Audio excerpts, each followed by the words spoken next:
Hai guys, bertemu lagi dengan channel Bicara Hukum. Channel yang memberikan informasi, edukasi dan konsultasi hukum kepada masyarakat. Karena di channel ini dunia hukum akan dilihat lebih dekat. Jika pada video sebelumnya, kami telah membahas dalam playlist hukum pidana tentang cara menentukan batas usia dewasa, maka pada saat ini, berdasarkan praktek peradilan yang sering terjadi, dalam playlist hukum acara perdata kami akan membahas tentang tips dalam memilih saksi dalam perkara perdata. Sebelumnya kami mengucapkan terima kasih bagi pemirsa yang telah mengunjungi channel YouTube kami dan oleh karena konten ini berkaitan dengan aturan yang berhubungan dengan praktek peradilan yang banyak terjadi di persidangan. Sehingga diharapkan kepada setiap pemirsa agar menonton video ini sampai habis, agar tidak keliru dalam memahaminya. Kami akan menjelaskannya secara lengkap dengan dasar hukum yang jelas dan ingat, ini ditonton secara gratis.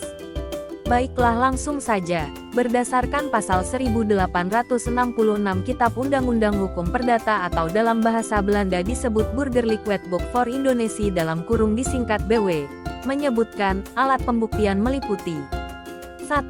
Bukti tertulis 2. Bukti saksi 3. Persangkaan 4. Pengakuan dan 5. Sumpah. Dari kelima alat bukti tersebut, yang paling sering diajukan di persidangan adalah bukti saksi.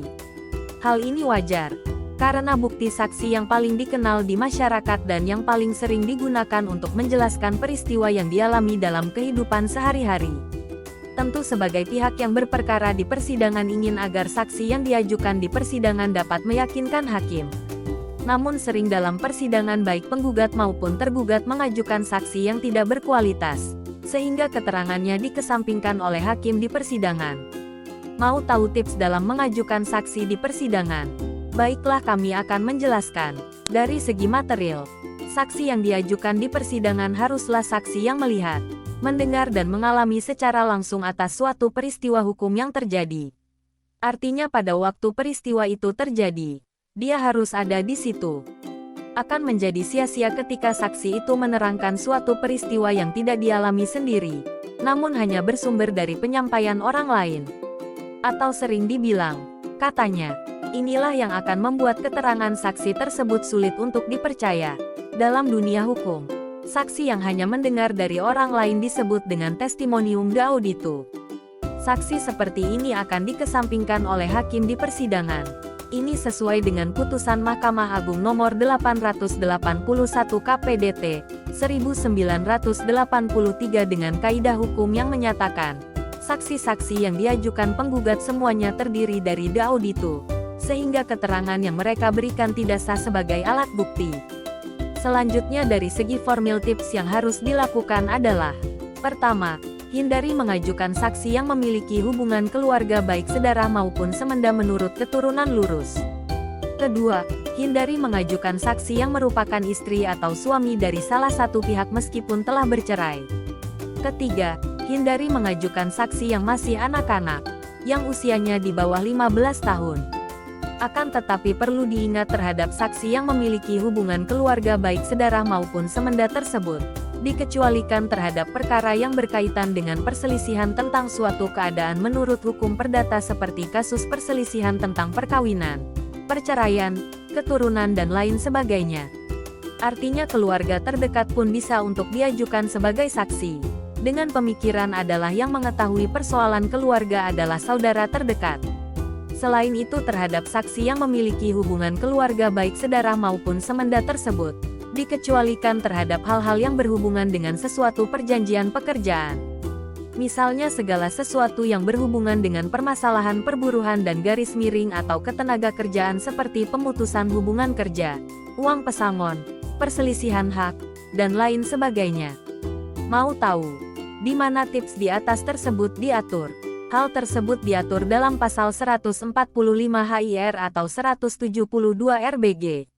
Namun yang menjadi pertanyaan, seandainya dalam persidangan, ada keluarga terdekat kita yang mengetahui secara langsung peristiwa hukum yang ada dalam gugatan, namun gugatan yang kita ajukan tersebut tidaklah berkaitan dengan perselisihan keluarga, maka tips apa yang bisa kita tempuh?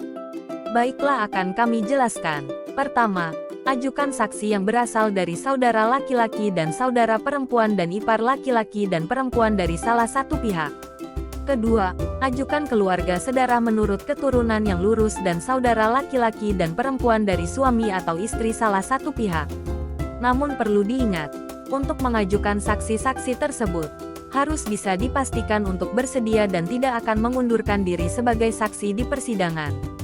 Karena jika saksi tersebut mengundurkan diri, maka sudah tentu tidak akan diperiksa di persidangan.